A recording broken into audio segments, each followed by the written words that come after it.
번은 정신질환을 앓는다고 그럽니다. OECD 평균의 2배가 되는 수치라고 그러는데요.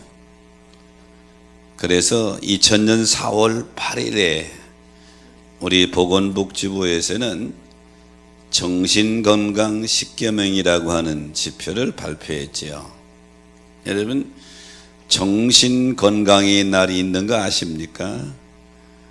1968년에 대한신경정신의학회에서 4월 4일을 정신건강의 날로 정해서 기념해 왔습니다. 그런데 세계보건기구에서는 1992년 10월 10일을 정신건강의 날로 정하게 되죠. 우리가 먼저 정했죠.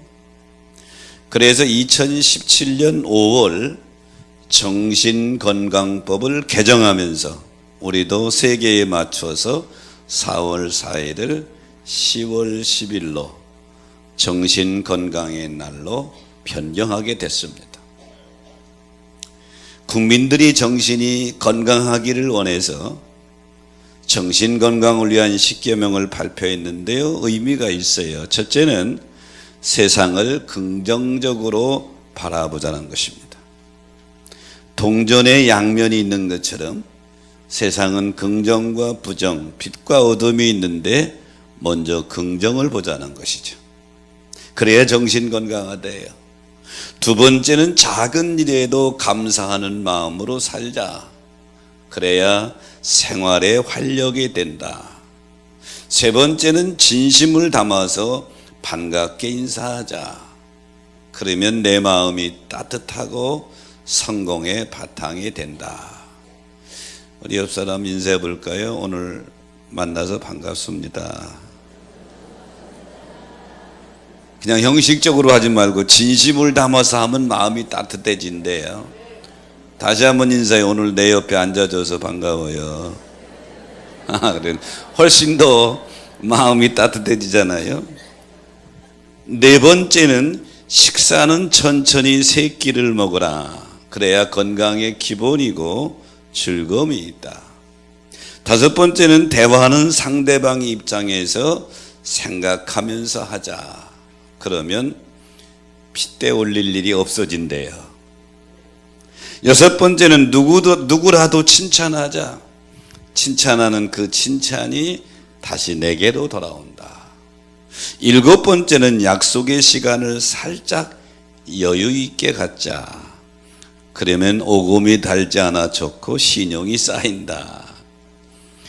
여덟 번째는 일부러라도 웃는 습관을 가지자. 웃는 표정만으로도 기분이 밝아진다. 한번 또 해볼까요? 옆 사람 보고 한번 웃어볼까요?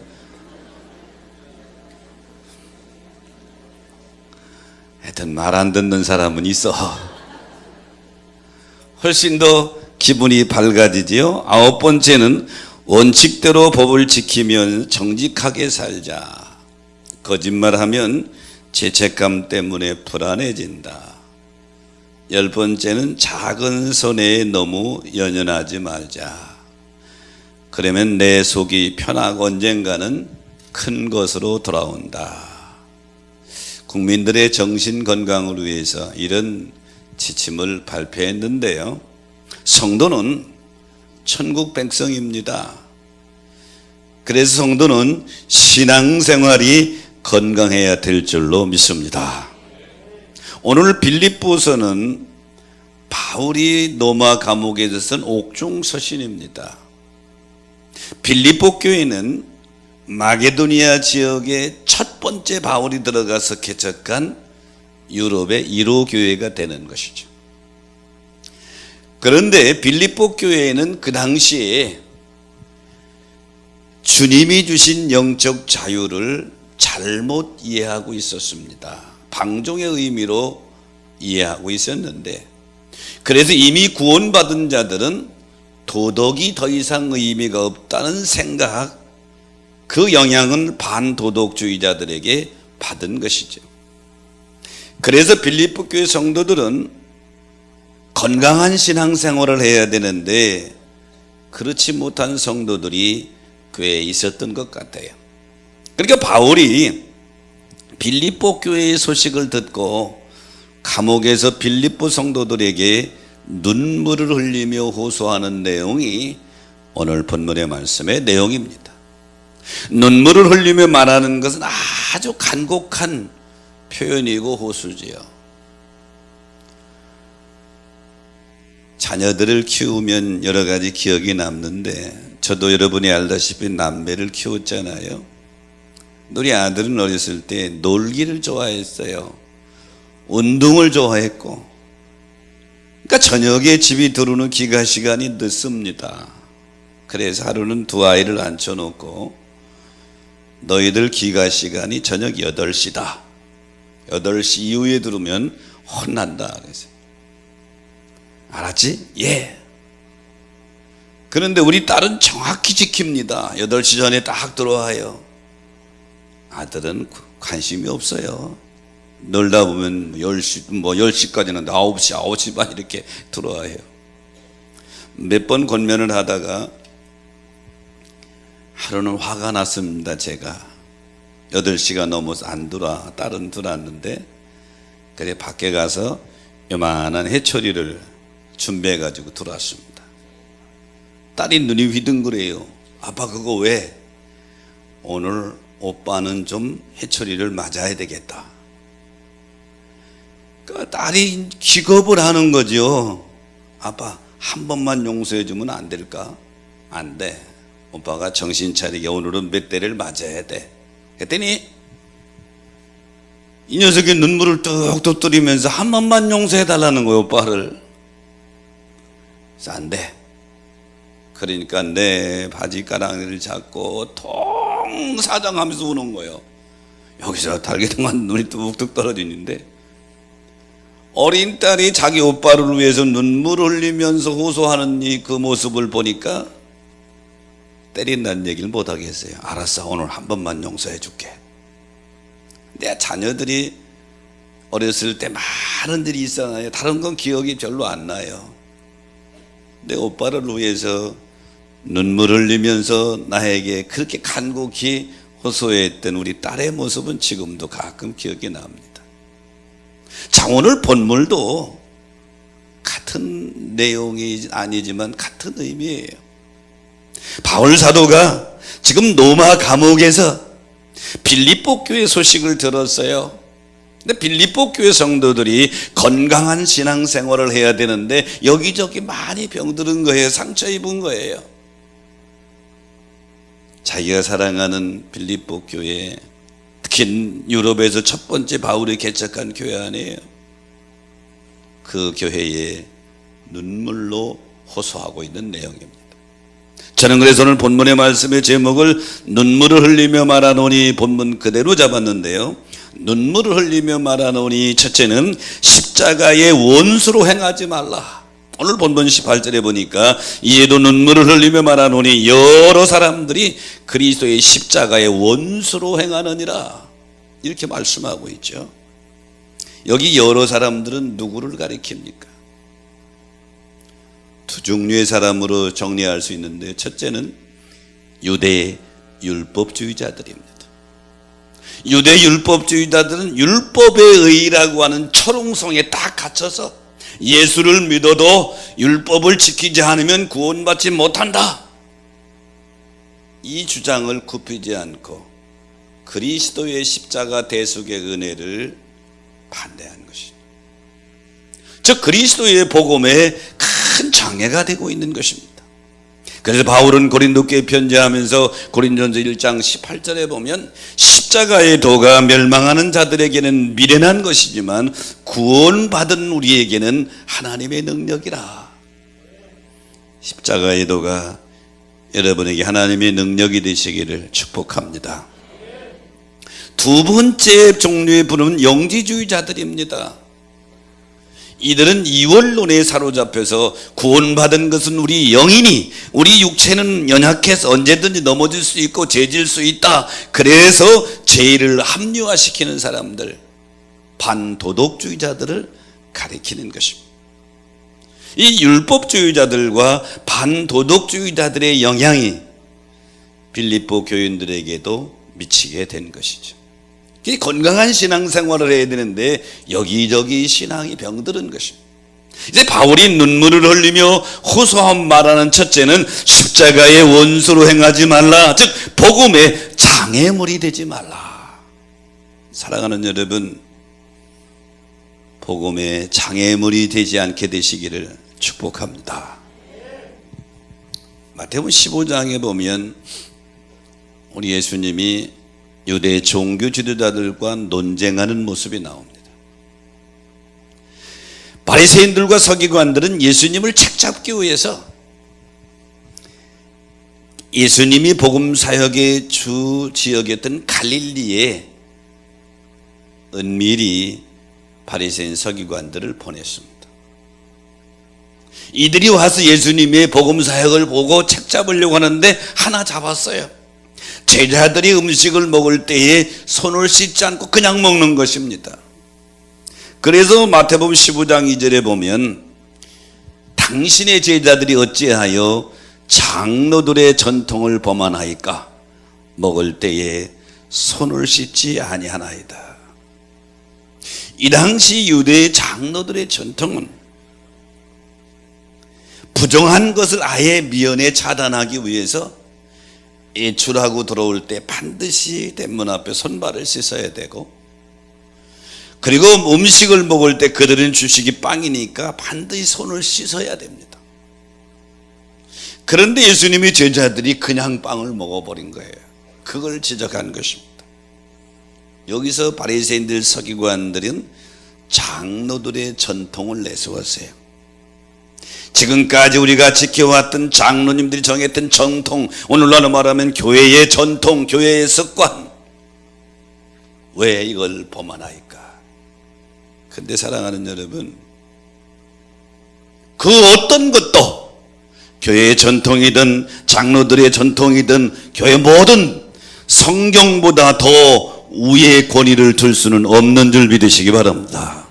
성경 아래에 있어야 되는 것이죠. 그런데 바리새인들은 자기들의 전통을 가지고 예수님께 공격한 것입니다.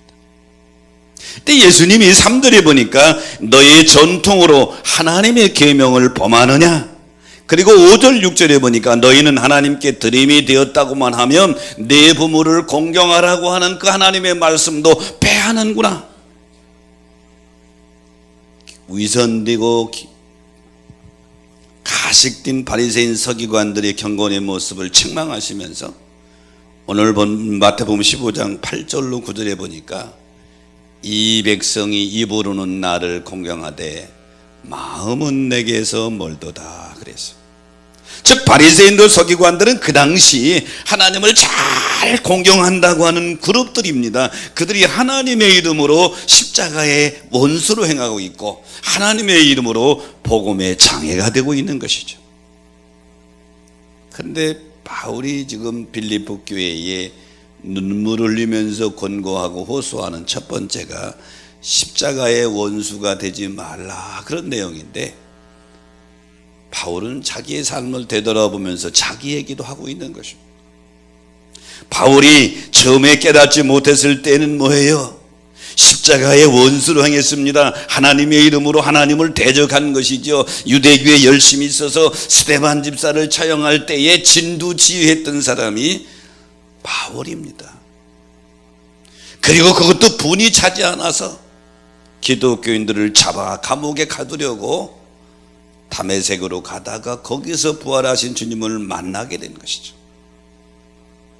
이런 바울이 자기가 사랑하고 개척한 빌립보 교회를 향해서 내가 눈물 흘리며 말하노니 복음의 장애가 되지 마라, 십자가의 원수로 행하지 말라. 여러분, 디딤돌이라고 하는 것을 혹시 기억하십니까? 제 나이 연배 이상 되신 분들은 예전에 시골에 보면 마루로 올라가기 전에 그 마루가 좀 높잖아요. 그 밑에 돌로 이렇게 만들어 놓은 돌이 있어요. 마루 올라가기 위해서 밟고 쉽게, 이게 디딤돌이에요. 그래서 어린이들도 디딤돌을 딛고 마루를 쉽게 올라가는 거예요. 그런데 이 디딤돌과 반대되는 것이 걸림돌이 있어요. 길을 가다가 발길이 걸려서 넘어지게 하는 돌. 그런데 우리의 삶에도 디딤돌 같은 사람이 있고 걸림돌 같은 사람이 있어요. 교회에도 디딤돌 같은 성도가 있고 걸림돌 같은 성도들이 공존합니다. 그러면 디딤돌 같은 사람은 누구냐? 그 사람 때문에 교회가 화목해, 그 사람 때문에 웃음이 있어, 그 사람 때문에 행복해, 그 사람 때문에 교회가 부흥돼. 걸림돌 같은 사람은 누구냐? 마음이 자꾸 부정적인 쪽으로만 생각을 해. 일을 꼬이게 하고 비틀러지게 하고, 그 사람이 들어가면 항상 싸움이 있고 분쟁이 있어 교회에 부흥이 안 돼. 이게 걸림돌 같은 사람이에요. 우리 속담에 이런 말이 있죠. 들은 말은 들은 데서 버리고 본 것은 본 데서 버려라. 무슨 말이냐면, 남에게 못 들을 말을 들었으면 그 자리에서 버리고 못 볼 것을 보았으면 그 자리에서 잊어버리라. 즉 듣고 본 것을 경솔히 남에게 전하지 말라, 이런 뜻이죠. 그리스도인들은 복음에 있어서 디딤돌이 되어야 될 줄로 믿습니다. 오늘 본문 18절 말씀을 다시 보면, 이제 눈물을 흘리며 말하노니 여러 사람들이 그리스도의 십자가로 원수로 행하느니라 그랬어요. 또 바울은 고린도 교회 편지하면서 고린도전서 9장 12절에 보면, 범사에 참는 것은 그리스도의 복음에 아무 장애가 없게 하려 함이니라 그랬어요. 바울도 화날 때 많죠. 마음 상할 때 많은데, 모든 일에 내가 참는 것은 그리스도의 복음에 장애가 될까 봐 내가 참는다, 그런 얘기죠. 얼마 전에 시골교회 목사님이 저를 찾아왔어요. 자기 교회 얘기를 쭉 하면서 눈물이 글썽해요. 목사님, 우리 교회는 안 되겠어요. 역사가 오래된 교회입니다. 근데 뭐라고 말하는 줄 알아요? 우리 수석 장로님이 돌아가셔야 교회가 될 것 같아요. 어떻게 된 겁니까? 목사든 장로든 권사든 십자가의 원수가 되면 안 돼요. 복음의 장애가 되면 안 돼요. 나 때문에 교회가 성장할 수 있어야 될 줄로 믿습니다. 나 때문에 교회 부흥에 저해가 된다면 자존심을 내려놓으세요. 속상한 마음을 감당하십시오. 바울이 감옥에서 지금 죽음을 앞두고 눈물을 흘리며 자기가 개척한 사랑하는 빌립보 교회에 편지하면서 첫째가 그거예요. 십자가의 원수로 행하지 말라. 여러분, 복음의 장애가 아니라 복음의 디딤돌이 되시기를 주의 이름으로 축복합니다. 눈물을 흘리며 말하는 두 번째는 우리의 시민권은 하늘에 있다고 말하죠. 오늘 20절에 보니까 그러나 우리의 시민권은 하늘에 있는지라, 이렇게 말씀합니다. 바울이 지금 이 빌립보서를 쓸 때에 그 당시는 로마 시대입니다. 로마가 지중해 전역을, 영토를 다 확장한 세계의 주도권을 쥐고 있던 시대입니다. 마게도니아 도시였던 빌립보도 BC 167년 이래로 로마의 지배하에 있습니다. 특별히 BC 31년에 악티움 전쟁에서 우리가 아는 것처럼 옥타비아노스가 안티오니우스를 패배시킵니다. 이 전쟁에 공을 세운 것이 빌립보 사람들이 많이 공을 세웠어요. 그래서 로마 황제는 빌립보 시민들에게 로마 시민권을 부여합니다. 로마에 살지 않는데 빌립보에 사는데 그들에게 로마 시민권을 준 거예요. 로마 시민이 되어서 로마 시민이 누리는 특권을, 권리를 많이 누리게 됐습니다. 그 빌립보에 사는 빌립보 그리스도인들도 많은 성도들이 로마 시민권을 가지고 특권의식을 가지고 긍지를 가지고 살아갑니다. 자, 이런 빌립보 교인들에게 바울은 너희가 로마 시민권을 긍지가 있느냐 자랑하느냐, 우리의 시민권은 하늘에 있다, 하늘의 시민권을 다시 그들에게 일깨워 주는 것이죠. 사랑하는 여러분, 여러분이 하나님의 시민권이 있는 걸 믿으시면, 인정하시면 아멘 합시다. 베드로전서 2장 9절 10절에 보니까 베드로는 이렇게 말하죠. 너희는 택하신 족속이요 왕같은 제사장이요 거룩한 나라요 그의 소유된 백성이니 너희가 전에는 백성이 아니더니 이제는 하나님의 백성이라. 이제는 하나님의 백성이라. 이제는 하나님의 백성이라. 이제는 하나님의 백성이라. 천국 백성임을 잊지 말라는 것이죠. 비록 두 발은 땅에 딛고 살아도 마음과 생각은 하늘에 두고 살라, 그런 얘기죠. 히브리서 10장에 보면 대제사장 되신 그리스도의 피가 우리로 하여금 하나님께 나아갈 담력을 주었다고 말하죠. 히브리 10장 19절로 20절에 보면 형제들아 우리가 예수의 피를 힘입어 성소에 들어갈 담력을 얻었나니 그 길은 우리를 위하여 휘장 가운데 열어놓으신 새로운 산길이요 휘장은 곧 그의 육체니라 그랬어요. 히브리서 기자는 하나님께 나아가는 구속의 길을 설명하면서 휘장 얘기를 했습니다. 우리가 아는 것처럼 예수님이 십자가에서 죽으셨을 때 놀라운 역사가 일어났습니다. 당시 유대인들이 섬겼던 이 성전에는 성소가 있고 지성소가 있어요. 성소와 지성소를 가로막는 것이 가운데 휘장입니다. 이 지성소에서는 아무도 못 들어가요. 1년에 한 번 대제사장이 대속죄일 7월 10일에 속죄의 피를 가지고 들어갈 수 있는 거예요. 거룩한 장소요, 하나님이 임재하여 있는 곳. 그런데 예수님이 십자가에서 마지막에 다 이루었다, 테텔레스타 하고 숨을 거두는 순간에 휘장이 위에서부터 밑에까지 쫙 찢어져 가지고 성소에서 지성소로 가는 길이 확 열린 줄로 믿습니다. 히브리서 기자는 지금 그 빗대서 하는 거예요.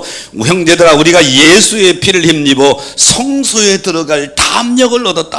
아무도 못 들어가는데 성소에 들어갈 담력을 얻는데 휘장 가운데 열어놓은 새로운 힐이요 그 휘장이 곧 그의 육체니라. 예수의 육체니라 그랬어요. 그러면 죄인된 우리가 하나님 앞에 나아갈 수 있는 길을 주님이 십자가에서 열어주셨는데, 그러면 구원받은 성도는 어떻게 살아야 되느냐. 히브리서 10장 22절로 25절에 보면 참마음과 온전한 믿음으로 하나님께 나아가라. 모이기를 패한 어떤 사람의 습관과 같이 하지 말고 모이기를 힘쓰라. 다시 말하면 두 가지로 정리할 수 있죠. 온전한 믿음과 마음으로 믿음의 길을 걸어가고 모이기를 힘써 믿음 생활 잘하라, 그런 얘기죠. 그러므로 사랑하는 여러분, 바울이 눈물을 흘리며 하는 두 번째 호소는 너희는 천국 백성임을 잊지 마라. 좀 힘들어도,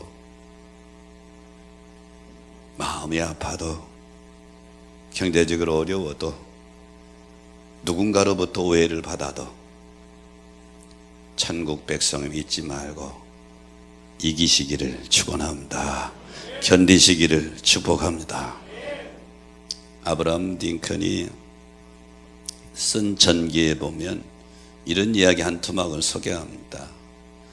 성탄절이 가까이 와서요, 이번 성탄절을 어떻게 의미 있게 보낼까 하고 생각하다가, 그때는 남북전쟁이 한참일 때니까 나라를 위해서 목숨을 건, 그러다가 부상당한 이 부상병을 치료하는 야전병원에 한번 가야 되겠다. 그래서 링컨이 야전병원에 가서 부상당한 병사들을 위로하고 격려하며 손을 잡아주다가 한 병사 앞에 섰습니다. 너무 많이 부상을 입어서 곧 숨을 거둘 것 같아요. 링컨이 마음이 아파서 얼마나 아픈가, 내가 뭐 해줄 수 있는 일이 없는가 그랬더니 이 병사는 너무 아파서 눈도 뜨지 않고 대답하기를 미안하지만 편지 좀 써주겠습니까? 그러죠. 알았다. 링컨이 그 병사가 불러주는 대로 편지를 씁니다. 사랑하는 어머니, 저는 살아서 집에 못 들어갈 것 같아요. 어머니, 정말 어머니를 사랑합니다. 가족에게 마지막 안부를 전해주세요. 하지만 슬퍼하거나 괴로워하진 마세요. 우리 모두는 천국에서 만날 수 있기 때문이에요. 천국에서 다시 만나요. 사랑하는 아들 올림. 그랬어요. 링컨이 마지막에 그 병사의 이름을 쓰고 그 안에다가 이렇게 썼어요. 아브라함 링컨이 대서했음. 병사는 다 쓴 편지를 보여달라고 요구를 합니다. 편지를 주었더니 그제서야 자기 편지를 대제해 준 사람이 대통령임을 알고 그 손을 꼭 잡고 빙그리 웃으며 마지막 숨을 거둡니다. 자신이 천국 시민임을 잊지 않고 마지막 죽음 순간에도 평안을 누렸던 것처럼 우리 또한 천국 시민임을 잊지 말고 살아야 될 줄로 믿습니다. 눈물을 흘리며 말하는 세 번째는 우리 몸을 주님의 영광의 몸의 형체와 같이 변하게 하시리다. 오늘 21절에 보니까 그는 우리의 낮은 몸을 자기 영광의 몸의 형체와 같이 변하게 하시리라 그랬죠. 이 말씀은 우리 주님 이 땅에 심판주로 재림하실 때에 우리 몸이 신령한 몸으로 부활 혹은 변화된다는 말씀입니다. 바울이 고린도 교회의 부활에 대해서 설명해야 되는데 어떻게 할 수 없으니까 고린도전서 15장에 보면 바울이 이런 얘기를 해요. 똑같은 육체지만 물속에 있는 물고기의 육체가 다르고 하늘에 나는 새의 육체가 다르다. 하늘에는 해의 영광이 다르고 달의 영광이 다르고 별과 별의 영광이 다르다. 그러면서 마지막 42절에 죽은 자의 부활도 그와 같으니 썩은 것으로 심고 썩지 아니할 것으로 다시 살리라 그랬어요. 어떻게 설명할 수가 없으니까. 데살로니가전서 4장 16절로 17절에 바울은 데살로니가 교회에 주님 이 땅에 강림하시는 모습을 이렇게 전합니다. 주께서 오룡과 천사장이 있으려 하나님의 나팔 소리로 친히 하늘로부터 강림하시리니 그때 그리스도 안에서 죽은 자들이 먼저 일어나고 그 후에 우리 살아남은 자들도 그들과 함께 구름 속으로 끌려 올려 공중에서 주를 영접하게 하시리라. 주님 이 땅에 재림하실 때 두 가지 현상이 일어나는데 예수 믿다가 죽어 무덤에 있는 자들은 부활하여 신령한 모습을 입고 그때까지 믿음을 지키며 주님 이 땅에 심판자로 오실 때 살아있는 성도들은 순식간에 변화되어 공중에 끌려 올린 이게 휴거라고 하는 단어입니다. 사랑하는 여러분, 주님의 재림을 믿으십니까? 부활을 믿으십니까? 바울은 눈물을 흘리며 빌립보 교인들에게 호소하는 세 번째는 부활체의 영광 입게 하리라.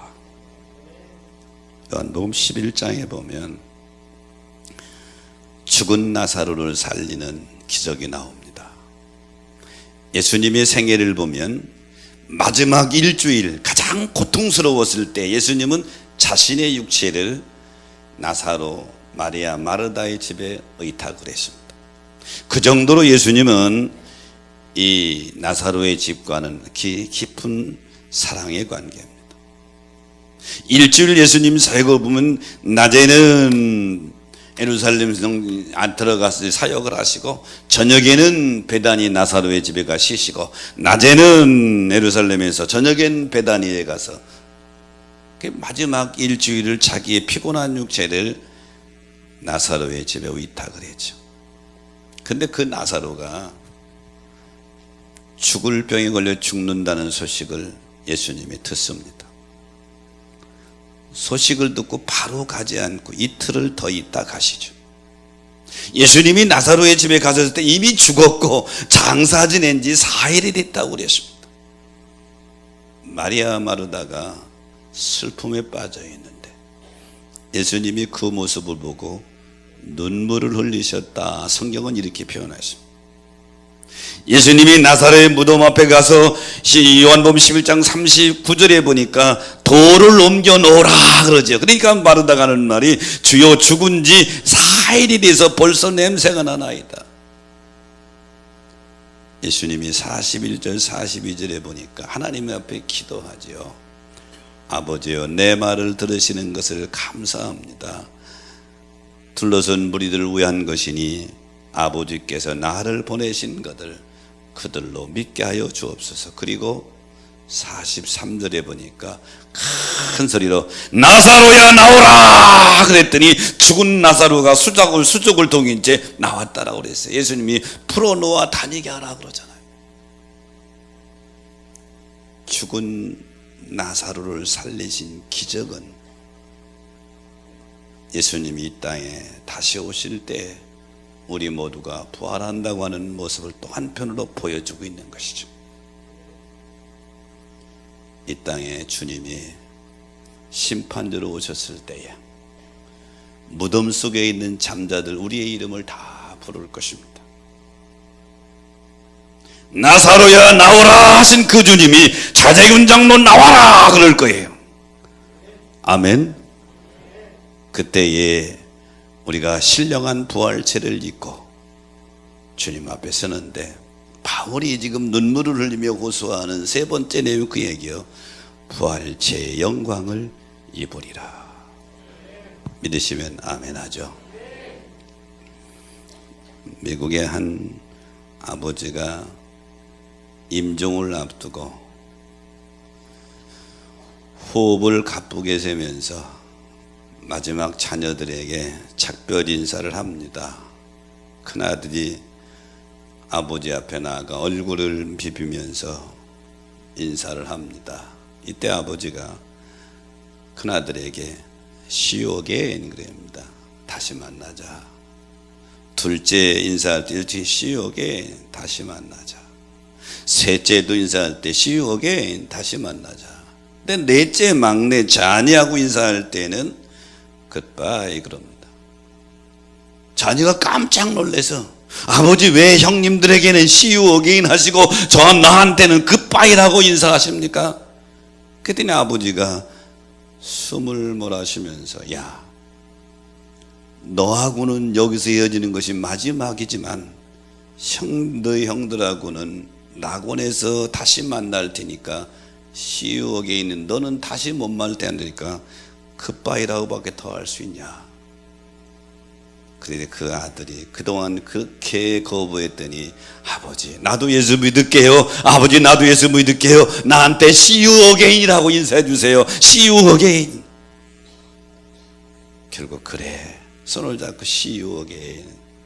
아버지도 See you again, 아들도 See you again. 사랑하는 여러분, 예수 믿는 우리는 죽어도 없어지는 것이 아니라 낙원에서 다시 만날 줄로 믿습니다.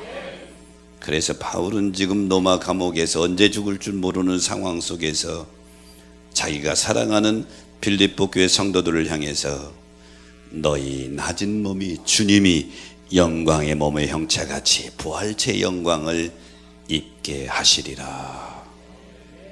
사랑하는 여러분, 바울이 눈물을 흘리며 호소하는 내용은 2000년 전에 했던 그런 내용만은 아닙니다.